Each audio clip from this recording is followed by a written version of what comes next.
সারা পৃথিবীর মানুষ লোকসানের মধ্যে আছে, ক্ষতির মধ্যে আছে।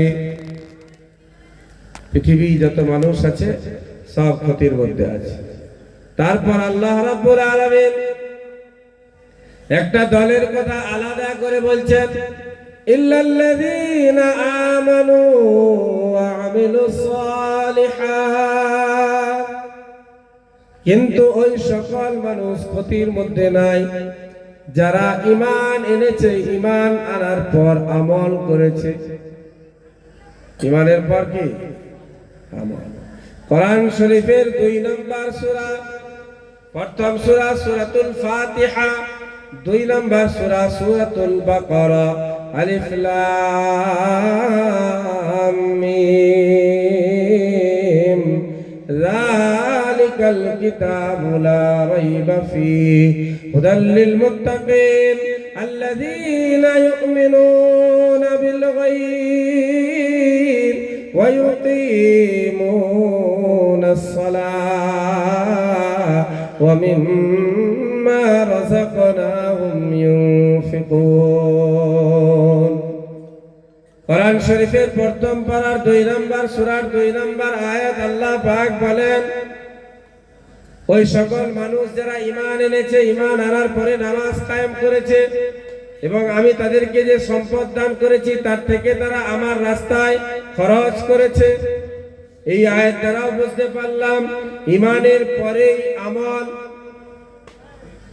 অর্থাৎ একজন ঈমানদার আল্লাহ রাব্বুল আলামিনের কাছে সে যদি চায় আমি পুরস্কৃত হব, আল্লাহ রাব্বুল আলামিনের কাছে আমি সফল হব, সফলতা যদি কেউ আল্লাহর কাছে যায়, ও মুসলমান ভাইরা আমার, তাকে ঈমান আনার পরে আমল করতে হবে।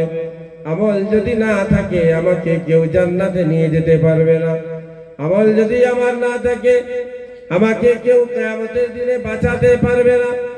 আমল যদি আমার না থাকে কিয়ামতের দিন আমার পক্ষে আল্লাহ রাব্বুল আলামিনের কাছে কেউ কথা বলতে আসবে না।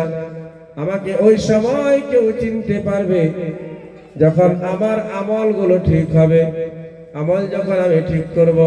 তাই একজন উর্দু কবি কবিতার ভাষায় বলেন, আমল সে জিंदगी बनती है जन्नत भी जहन्नम भी ये खाकी अपनी फितरत में ना नूरी है ना नारी। আমলের দ্বারাই আসল জীবন তৈরি হয়। মাটির সৃষ্টি মানুষ আমি আপনি, আমাকে আপনাকে আল্লাহ রাব্বুল আলামিন সৃষ্টিগতভাবে কাউকে জান্নাতি করে দুনিয়ার বুকে পাঠান নাই, বরং এই দুনিয়ার বুকে পাঠানোর পর আল্লাহ রাব্বুল আলামিন আমাদেরকে 2টি রাস্তা দিয়েছেন। একটা রাস্তা হচ্ছে শুকরিয়ার রাস্তা, একটা রাস্তা হচ্ছে কৃতজ্ঞতার রাস্তা, একটা রাস্তা হচ্ছে আল্লাহকে মেনে নেওয়ার রাস্তা, আমলের রাস্তা, আর একটা রাস্তা হচ্ছে কুফরির রাস্তা, নাশুকরির রাস্তা। আল্লাহ পাক আমাকে সৃষ্টি করেছেন যেমন, একজন গায়ের কমকেও তিনি সৃষ্টি করেছেন। সারা পৃথিবীর এই সমস্ত সৃষ্টিকুল আল্লাহ রাব্বুল আলামিন সৃষ্টি করলেন। সৃষ্টি করার পর আল্লাহ পাক এত বড় দয়ালু করুণাময় যে তিনি আমাদেরকে গোলাম করে দুনিয়ায় পাঠান নাই, আজাদ করেছেন, স্বাধীনতা দিয়েছেন, স্বাধীন করে দুনিয়ায় পাঠিয়েছেন। আমার মন চাইলে আমি নামাজ পড়ব, না চাইলে আমি পড়ব না। এমনটা হয় না ফজরের নামাজের ওয়াক্ত হয়ে গেল, মসজিদে আজান হয়ে গেল, আল্লাহর বান্দা পড়ে পড়ে ঘরে ঘুমাচ্ছে, আল্লাহ রাব্বুল আলামিন তার কানটা ধরে মসজিদে নিয়ে যেয়ে ফেলবেন, এমন ঘটনা কিন্তু ঘটে না। ক্রিকেটার ক্রিকেট খেলতেছে, খেলতে পারে, নামাজ ছেড়েও খেলতে পারে। একজন জুয়ার আড্ডায় বসে আছে, সে বসে থাকতে পারে, অসুবিধা নাই। তাকেও আল্লাহর ফেরেশতারা ধরে মসজিদ নিয়ে যায় না, চল মসজিদ চল, নামাজ পড়তে হবে। মুসলমানের ছেলে তুই নামাজ না পড়ে কি করে বসে আছিস? এরকম ঘটনা কিন্তু কোথাও ঘটেনি। দেখেছেন কখন? দেখেছেন? আল্লাহ পাক স্বাধীন করলেন, বান্দা তোমাকে আমি স্বাধীন করে দুনিয়ায় পাঠালাম। জোর নাই। আমি তোমাকে জোরপূর্বক মসজিদে নিয়ে যাব না, আমি তোমাকে জোরপূর্বক ঘুম থেকে জাগ্রত করব না। তোমার মন যদি চায় জেগে নামাজের কাতারে দাঁড়িয়ে যাও, মন যদি চায় ভালো হও, আর ভালো যদি না লাগে খারাপ হও, অকৃতজ্ঞ হও, নাশুকরা হও, কাফের হয়ে যাও। পবিত্র কোরআন যদি আমি পড়ি, 29 নম্বর পারা সূরাতুদ দাহার, দ্বিতীয় নাম সূরাতুল ইনসান। এই সূরার মধ্যে আল্লাহ রাব্বুল আলামিন বলেন, হাল আতাল ইনসানি হিনুম মিনাদ দার লাম ইয়াকুন শাইআম মাযকুরা ইন্না খালাকনাল ইনসানা من نطفة أمشاج نبتليه فجعلناه سميعا بصيرا। কোরআন শরীফের 29 নম্বর পারা সূরাতুদ দাহারের প্রথম লাইন আল্লাহ পাক বলেন, ও পৃথিবীর মানুষেরা শোনো, তোমরা কি গবেষণা করো না, তোমরা চিন্তা করো না যে তোমাদের প্রত্যেকের উপরে এমন একটা সময় অতিবাহিত হয়েছে যে সময় তোমরা কোনো আলোচ্য বিষয়বস্তু ছিলে না, তোমাদের কোনো পরিচয় ছিল না, তোমাদের কোথাও কোনো আলোচনা হতো না।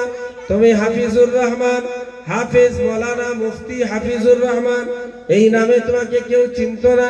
তোমার আব্বার পরিচয় ছিল না, তোমার আম্মার পরিচয় ছিল না। আমি আল্লাহ রাব্বুল আলামিন তোমাকে সৃষ্টি করলাম। ইন্না খালাকনাল ইনসানা মিন নুতফা, আমি আল্লাহ রাব্বুল আলামিন তোমাকে একটা নিকৃষ্ট মানের নাপাক পানি থেকে, মিলিত নাপাক পানি থেকে আমি বানিয়েছি, আমি সৃষ্টি করেছি। অতঃপর নাবতালি, আল্লাহ পাক বলেন, বান্দা আমি তোমাকে সৃষ্টি করলাম কেন শোনো, আমি আল্লাহ তোমাকে সৃষ্টি করলাম নাবতালি, পরীক্ষা করার জন্য, দেখার জন্য তোমাকে বানালাম। তোমার পরীক্ষা হবে, তোমার পরীক্ষা নেওয়া হবে। কোরআন শরীফ খুলুন 20 নম্বর পারা সূরাতুল আহজাবের মধ্যে আল্লাহ পাক বলেন, আলিফ লাম মিম আহাসিবান নাসু আন ইউতরাকু আন ইয়াকুলু আমান্না ওয়া হুম লা ইফতানুন। মানুষ কি মনে করে নিয়েছে তারা শুধু এই কথা বলার পর যে আমি ইমানদার, আমি ইমান এনেছি? আজকে আমরা বলি আমি একজন ইমানদার, আমার মসজিদ যাওয়ার প্রয়োজন নাই, আমার আমল করার কি দরকার আছে? আমি তো একজন ইমানদার, ইমান এনেছি। আল্লাহ পাক বলেন, বান্দারে তুমি এই কথা বলে নেওয়ার পর তুমি কি একেবারে ছাড় পেয়ে গেলে? তোমার কি আর পরীক্ষা নেওয়া হবে না? ওয়াহুম লা ইফতানুন, তোমার পরীক্ষা নেওয়া হবে না? তোমার পরীক্ষা নেওয়া হবে। কেমন পরীক্ষা নেওয়া হবে? ওয়ালাকাদ ফাতান্নাল্লাযীনা মিন ক্বাবলিহিম, যেভাবে তোমাদের পূর্বে যারা এসেছিল আমি আল্লাহ রাব্বুল আলামিন তাদের যেভাবে পরীক্ষা নিয়েছিলাম আমি তোমাদেরও ওইভাবেই পরীক্ষা নেব। কদমে কদমে তোমাদের পরীক্ষা হবে।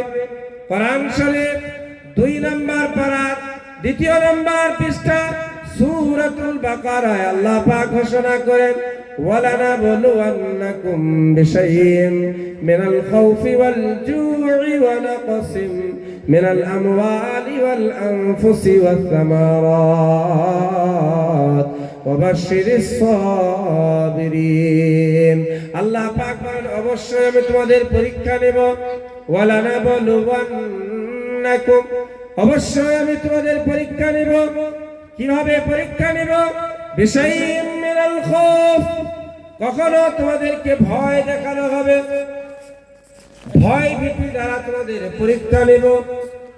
ওয়াল জু', ক্ষুধা দিয়ে তোমাদের পরীক্ষা নেব, ভূখ দিয়ে, দুর্ভিক্ষ দারিদ্রতা দিয়ে তোমাদের আমি পরীক্ষা নেব। ওয়া নাকসিম মিনাল আমওয়ালি ওয়াল আনফুস ওয়াস সামারাত, এবং তোমাদের কখনো ধন সম্পদের ক্ষতি হবে। আমওয়ালি তোমাদের মাল, ধন সম্পদ, টাকা পয়সা, ব্যাংক ব্যালেন্স, তার কখনো ক্ষতি হবে, এই ক্ষতিটাও কিন্তু আমার পক্ষ থেকে হবে। এই ক্ষতি দিয়ে আমি আল্লাহ রাব্বুল আলামিন তোমার পরীক্ষা করব, তোমার পরীক্ষা নেব। তারপর আল্লাহ বলেন ওয়াল আনফুস, তোমার বাড়ির ছেলের মৃত্যু হয়ে যাবে, তোমার মেয়ের মৃত্যু হয়ে যাবে, কখনো স্বামীর কাছ থেকে তার বিবির মৃত্যু হবে, কখনো বিবির সামনে তার স্বামীর মৃত্যু হয়ে যাবে, ছেলেদের সামনে তার আব্বা আম্মার মৃত্যু হয়ে যাবে। এটাও হবে একটা পরীক্ষা। ওয়ানাকসিম মিনাল আমওয়ালি ওয়াল আনফুসি ওয়াস সামারাত, তুমি যদি চাষি হও, তোমার ফসলের ক্ষতি করেও আমি পরীক্ষা নিব। আজ বর্তমান সময়ে 20 তারিখ থেকে প্রায় জায়গায় বৃষ্টি হচ্ছে, শিলা বৃষ্টিও হয়েছে অনেক জায়গায়। তো সেসব জায়গায় মানুষ যারা আলু